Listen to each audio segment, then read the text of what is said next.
This is why you don't use head gasket sealer on a Duramax. You know, I just think it's something that people don't take into consideration when they go dumping that stuff in their expensive engine. So moral of the story is what? Do not put head gasket sealer in any diesel pickup truck. It is going to be so much easier, cheaper on you to just tow it.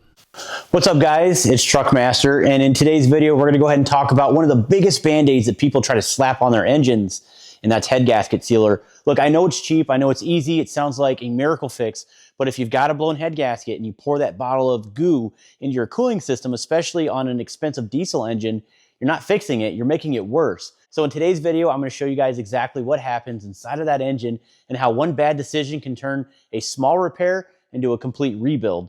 So this story comes from Dylan over at Dirty Diamond Diesel in Indiana. He picked up this truck real cheap because the original owner tried to get by using this stuff and it backfired really bad. Before we dive in, don't forget Switchblade, our lifted Silverado on 37s plus $5,000 cash giveaway is still live. We've got merch dropping right now, plus thousands of diesel truck parts. So if you want a shot at taking home this beautiful truck, plus some cash, hit the link below, and let's go ahead and get into the video. So this truck rolled into Dylan's shop, coolant thick as pudding, heater core clogged, EGR plug solid, all because somebody thought that a $20 bottle could fix this problem. Let's go ahead and take a look at what we found when he tore this thing apart.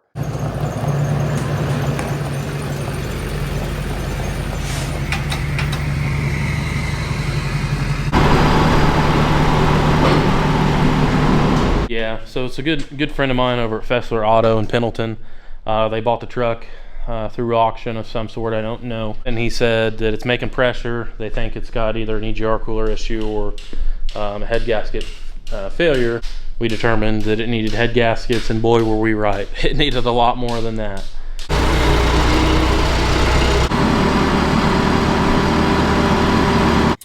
Rather than getting it addressed, they definitely put some type of stop leak sealer, if you will, in the truck. And right here, all these coolant passages, there's a massive amount of pitting. I don't know how well the camera picks that up. I'm actually going to grab a screwdriver and just try and run this screwdriver over this tip, but it's so deep that could never be machined out and this head be usable. Luckily, it didn't damage the block. We're 500 miles in with a new set of heads and haven't had a problem so far, other than the heater core, which we'll talk about that here in a little bit. But that's what happens whenever you put head gasket sealer in one of these trucks. You're just asking for more problems. So this truck, probably these heads would have been usable, I would say, if they didn't do that, but instead had to put a set of heads on. Like you can see, this is actually a really good example. This is a coolant passage right here, wide open. Look at this one over here. We haven't even addressed that yet. Watch this. You see that? That's what all that is. That's head gasket sealer. Look at that. Look how deep that is. Can you believe this truck even ran? All these little coolant passages here, they're all completely clogged to the max. And that's actually how the ones in the block looked as well. But we were able to take a drill bit and get all the gunk out. And like I said, we've done several coolant flushes. This thing was driven for a very, very long time with blown head gaskets. So essentially the coolant almost turned into like cement.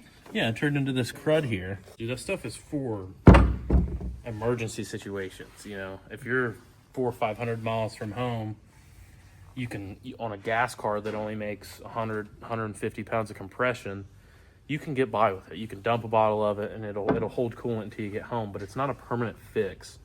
And I think whoever previously owned this truck thought that they could put head gasket sealer in it and that would take care of all their problems. But that's not even a gamble. That's just like, you're going to destroy something eventually. Yeah, that stuff is out there for a reason, but it's not a permanent fix. Especially and on it ended up diesel. costing, yeah, like these heads, a set of new fleece heads are about $2,000, and you can get these remanufactured for about half that cost. It's worth its weight in scrap at this point. It's literally a piece of scrap metal. This one is so bad that it's almost into where the firing sits on the gasket. That's how far over that is. I mean, this truck would make pressure. So we built a quote for our good friends over there, and they were happy with it, and they said go ahead and fix it. And then right at the end of our conversation, Max was like, "You wouldn't want to buy it, would you?" And I'm like, well, Yes. It's an LBZ. It's an LBZ. It's black. I love the color. The only thing that's kind of undesirable about it, obviously, is it being a long bed. But some people are going to disagree with you. I like. I agree with you. Yeah. I agree with you. The long bed is not a very desirable truck to own with the crew cab configuration. I don't want to try to throw shots out there to some of you guys that own these kind of trucks. But as far as resale goes, a lot of guys are looking for the crew cab, short bed, 06, 07 Duramax. That's where it's at. Not even the single cab short beds. Yeah, and I mean, it had other problems other than the heads too. Like, he's got the leather seats. Yeah, they put a brand new headliner in it. But yeah, so it was a combination of that. It was like the cluster was broke, the ABS light was on, the radio didn't work, it had blown head gaskets. I was like, man, this doesn't sound like a lot, but it's a bunch of little small crap that's going to add up. Let's go on to something very interesting. So, customer brought in a LBZ Duramax, LOY Duramax, and so 05. And it was just spitting and sputtering oil all over the place. It's crazy. Let me show you. And what was the verdict on this one? Cracked piston. He didn't drive very far at all. He said it maybe had 10 minutes of runtime once the piston cracked before he got shut down. I wonder if it made it into the air filter. Sure it did. Maybe not. That must have been the passenger side. I'm guessing. Yep. Still good. Put it back in. Send it. That thing's worth more than the truck right now. Yeah. Everybody's after these. ECMs and TCMs, man. They're gold. What's up with the L5P? This auxiliary coolant system, and it's got a pump on the side of the frame rail. And this one's got a brand new GM replacement on it, and it's still saying it's not communicating with it. So somebody already put a pump on there, and that didn't fix the problem. Yeah. So they brought it to you. Yep. The first steps are obviously to check continuity and stuff and wires between the coolant pump and the ECM. So we'll see what's going on there, and it won't throw the code instantly. It's one of those ones where you might have to drive it for a day or two. A lot of people think that it's just all about hanging parts. Oh, you just show up to work and hang parts. No, you don't. 90% of this is diagnosing it correctly, and that's what takes time. Who knows if that pump that guy put on there may be a faulty part. It very well could be. That's a tough one. It's a tough one. It's a tough one. Good luck with that one, man. I'll see you. Thanks. Yeah, so essentially before I even tore the truck apart, I went ahead and got it bought. Sold to me for $7,000. Pull it all apart, and we get it tore down to the bare block and find out that it needs cylinder heads, unfortunately. I saw what was wrong with them, and I was like, yeah, these are toast. Not a lot will directly swap with the LBZ, but the LMMs will. LMM head is identical to an LBZ, like injector bore sizing and all that. So I find the nicest set of LMM heads I have on the shelf, send them to the machine shop, and guess what? One of them's junk still. Luckily, they had a core cylinder head that they were able to make something good out of, and got them cleaned up, did a valve job. So at this point, with parts and everything, I'm about $8,000 in it. And then we put a new Hydro Boost on it. That was $250 just because I had a small leak.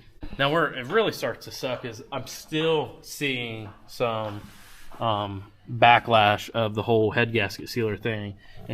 We just got done driving this truck. If you reach over here and feel this heater core hose's outlet line, it's lukewarm compared to the inlet line, which is pretty much boiling hot. I've already done one flush on it, and I suspect I'm going to have to do another one. I thought for sure I was going to have to put a core in it, but just putting some low pressure water to it, a lot of the trash is coming out. I'm on my second coolant flush right now, just trying to get all of that sealer worked out of there.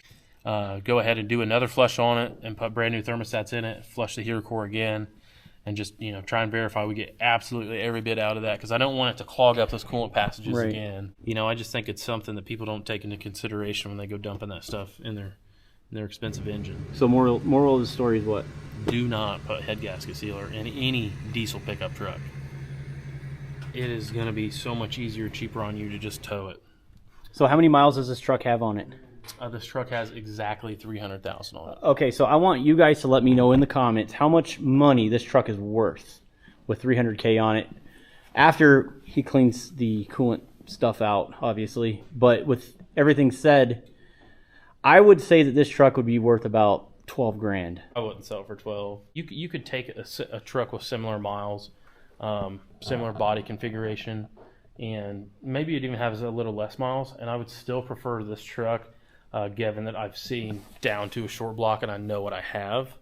So for me, I wouldn't try and sell it and try and buy something similar and have to do all that work again.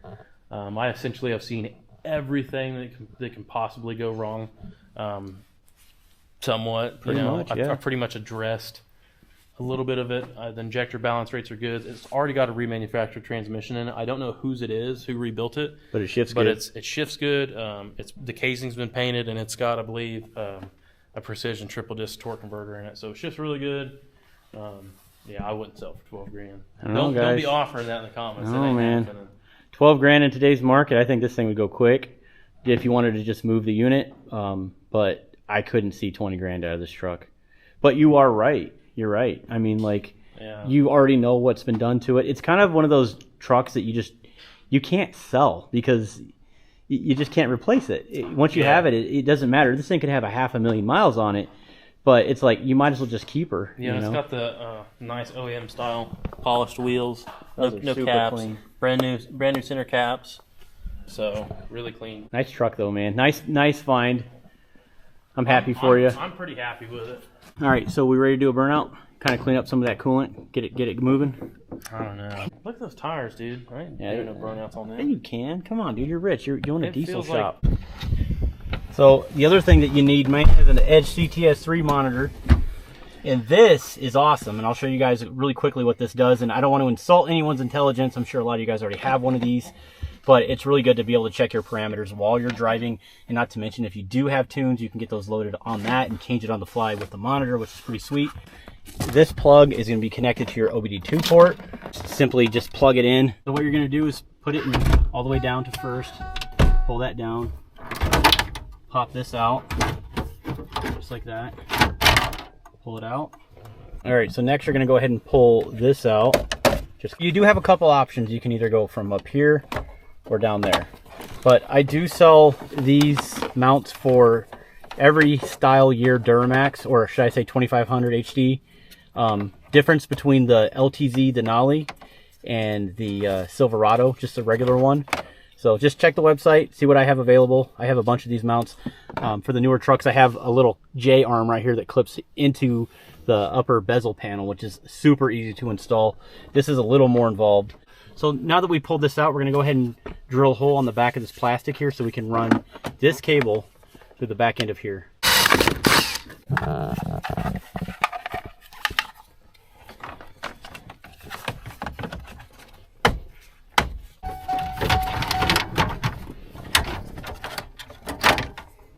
This orientation right here, put it behind it, make sure that wire, of course, goes through. And then we're going to just sandwich it in between this bezel and that cubby piece there that we just drilled a hole in. It kind of seems like you won't trust it, but it's in there, man. Look at that. Isn't that cool? All right, so now that we've done that, so go ahead and put your locking ring on like that. Push that in. Boom. Okay.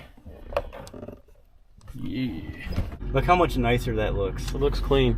I like it. It is super steady. It's not going to go anywhere. The wires are nice and out of your area. They're not ran through here, through this pillar. It's not obstructing your view. It's just really nice. Like I said, you can either do it here in this location or right here, whichever you prefer. I actually like it here. It's more out of the way versus right here where you have the screen. It's up higher, which is nice. So here's your gauges. Pretty simple. You can change the PIDs. Like I said, we can go through all the different parameters. You guys get the idea. There's tons of them. You guys can monitor whatever you'd like, you know, battery voltage, engine coolant temp, transmission fluid temperature, mass airflow, all kinds of stuff, fuel level. You can even check torque if you really wanted to, or horsepower. I don't know how accurate that is, but it's just a really nice feature, and you guys can pick this up along with any sort of mount on your GM truck at truckmasterdiesel.com.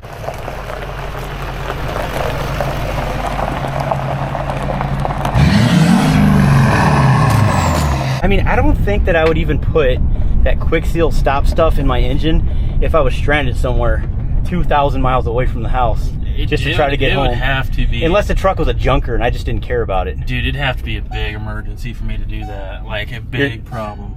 See if we can monitor some boost here. Nice, 24. Okay. I thought surely the Y bridge was leaking. I guess not. Well, I mean, I think 24 is where you need to be anyways. Yeah. So. What are they supposed to make? 27? 27, 28? Well, I know. That wasn't even to the floor. I know this for sure. I know that the LB7s can only read up to 24 psi on the boost realm. That's why I had to install a better one.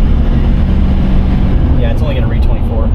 I love this mount, man. It's clean. I like it. Out of all the options and mounts you have for this is the best every one. trucks, I think that's. I mean, it's just dialed. And who uses that cubby hole anyways? It's made for that. Well, a lot of these are for the airbag key or security light thing. Yeah, and I'll say this, man. On a lot of these, I just feel like these trucks have the best interior. They're laid out like literally like a fighder jet. They're so easy. Fighter jet? Yes, dude, they are. They're laid out like a jet. Okay. Like a cockpit. They are.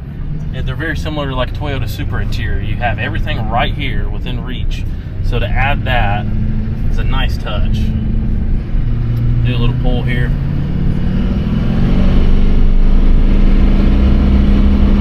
I think you're right. I think that's all it'll read. You're only at 24. It might be reading higher. We just don't know. That's why I like these EAS plugs, is the fact that you can run a boost to your intake. Yeah, you can run an actual add an actual sending unit. It's nice. I have that on the Wife Max, and dude, I think the highest PSI so far I've read on that was 60 PSI. Really? Yeah, with the 2 turbos, of course, but dang.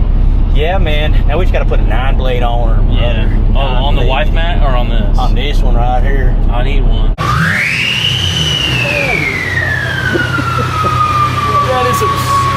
I need to do some manifolds and all that good stuff. Absolutely. Well, cool. I'd like to do compounds on it too. Just do nozzles. Just do like the poor man's performance. Well, either way, you're going to keep it, so it doesn't matter. You can do whatever you want to it. This is America. I can do whatever I want, but I'm trying to. This is my only vehicle, like only truck I have right now. Does it have a gooseneck hitch on? It doesn't, but I got to get one put in because I have a gooseneck trailer. Yeah. I went from an LML high country to a second gen, and now I'm back in LBZ, and I'm not gonna lie, I'm pretty happy where I'm at. I feel like this is a good fit for me. So, I know I've had them before. You know, I've had a couple cat eyes. It's just I've never really had a super nice one. This truck is really nice. It is nice. If you had 10 diesel trucks and you just had to move this unit, I still say I would be stuck at about 12 grand if you wanted to sell it outright. Quick, get it out. I mean, it would sell for 12 grand. 300K. But either way, guys, let me know in the comments what you guys think about that frightening issue with the quick stop seal leak. Have you guys had good, I don't want to say good luck with it, but have you guys seen success with it? I doubt it. But let me know in the comments. Have you used it in other vehicles, not just diesels? Let me know your experience. When I'm 80 years old, sitting in my rocking chair, I'm going to be like, man, classic car nowadays is going to be the LBZ Duramax. Let me tell you about an 07 Classic Silverado, son. That's what it's going to be like. Watch, just wait. Grandpa, tell me about your old pickup trucks. Oh, they don't make them like they used to. You see these Knuckles kids? Them's from the mud pipe bolts. Alright guys, make sure you enter in for the truck giveaway. Thank you guys so much for watching. We'll see you on the next one. Stay tuned.